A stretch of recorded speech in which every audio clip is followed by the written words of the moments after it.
Compound की बात करते हैं जी। कंपाउंड क्या है? ये तीन फिगर्स आपको नजर आ रही हैं यहाँ पर। एक सॉलिड फॉर्म में चीज पड़ी हुई है जिसको हम नमक कहते हैं, ये सॉल्ट कहते हैं, ठीक है। चले हम इसको केमिस्ट्री के अंदर किस तरह से रिप्रेजेंट करते हैं वो लिख देते हैं। इसको हम लिख दें जी सोडियम, एन ए के सिंबल के साथ रिप्रेजेंट किया, और क्लोराइड यानी कि सी एल के सिंबल के साथ हमने यहाँ पर मेंशन कर दिए। तो ये क्या है? सोडियम क्लोराइड हम इसको कहते हैं। और वैसे अगर हम आम घर में जिस तरह इस्तेमाल कर रहे होते हैं तो इसको नमक कहते हैं। इसके बाद वाटर है जो ग्लास में आपको नजर आ रहे हैं यहाँ पर, इसका भी यहाँ पर हम लिख देते हैं जिस किस तरह से हम इसको रिप्रेजेंट करते हैं केमिस्ट्री के अंदर, H2O। और यहाँ पर आपको एक वाइट सा ये धुआं सा नजर आ रहा है जिसको हम स्मोक कहते हैं, कार्बन डाइऑक्साइड है ये। इसमें क्या हुआ, कोई जलने का प्रोसेस हमने यहाँ पर किया है, किसी चीज को हमने बर्न किया है, और इसके नतीजे में क्या प्रोड्यूस हुई है जी? कार्बन डाइऑक्साइड, और यहाँ पर हमने लिख दिया CO2। तो ये तीनों चीजें क्या है जी? ये कंपाउंड है। किस तरह से?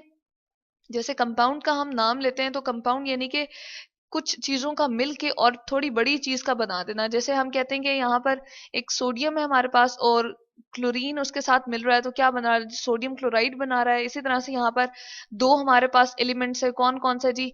एक हमारे पास हाइड्रोजन है और एक ऑक्सीजन है, और दो हाइड्रोजन मिलके एक ऑक्सीजन के साथ वाटर बना रहे हैं। इसी तरह से एक कार्बन है और दो ऑक्सीजन है तो कार्बन डाइऑक्साइड बना रहे हैं। तो सबसे पहले हम इसकी क्या कंडीशन लिखेंगे जी? हम कहते हैं टू और मोर एलिमेंट इसमें जिस चीज में मौजूद होते हैं और वो आपस में कंबाइन हुए हुए होते हैं, यानी कि टू और मोर एलिमेंट्स। चले हम लिख देते हैं एलिमेंट्स। और कंबाइन किस तरह से होना है जी? हम क्या कह सकते हैं?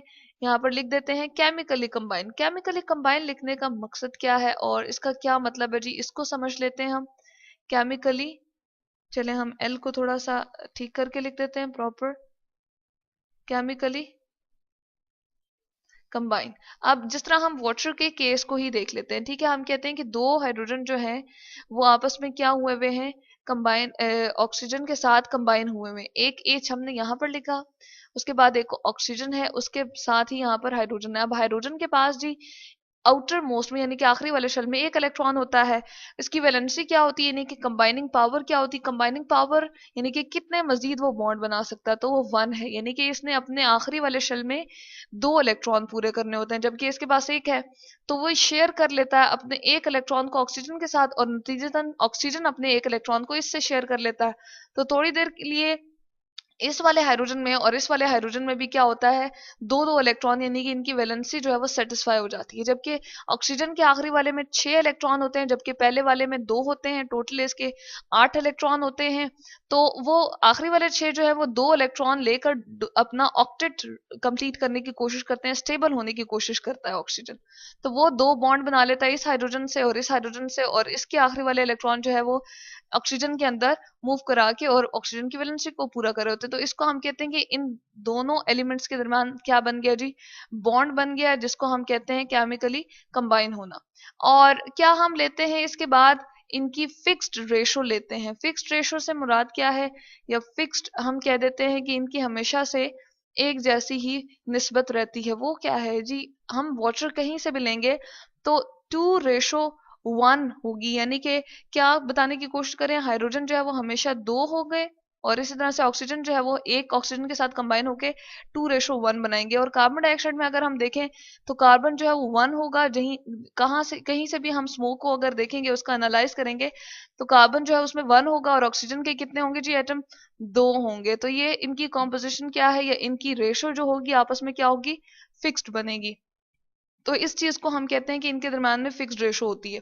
उसके बाद हम कहते हैं कि इनकी जो हम प्रॉपर्टी लेते हैं एक, कि इनको अगर हम आम हालात में क्या करें कि जी या तो हीट करें या इनके ऊपर कुछ छोटा सा प्रोसेस, केमिकल आम सा केमिकल प्रोसेस अप्लाई करें, तो ये क्या है? अपने पेरेंट एलिमेंट में इजीली कन्वर्ट नहीं होते। तो हम यहाँ पर लिख देते हैं कांट इजीली चेंज्ड, लिख देते हैं हम यहाँ पर। जैसे अगर वाटर की हम ले लें एग्जांपल, ठीक है, तो उसमें क्या होगा? Changed into parent elements. अब क्या होता है, अगर हम वाटर के पेरेंट एलिमेंट को देखने की कोशिश करें ना, तो ये किससे बना है? हाइड्रोजन से और ऑक्सीजन से। तो वाटर जो है वो कभी भी ऐसा नहीं होगा कि हम थोड़ी सी हीट करें और एक इसमें कन्वर्ट हो जाए जी, अपने पेरेंट एलिमेंट में कन्वर्ट हो जाए, यानी कि हाइड्रोजन और ऑक्सीजन में।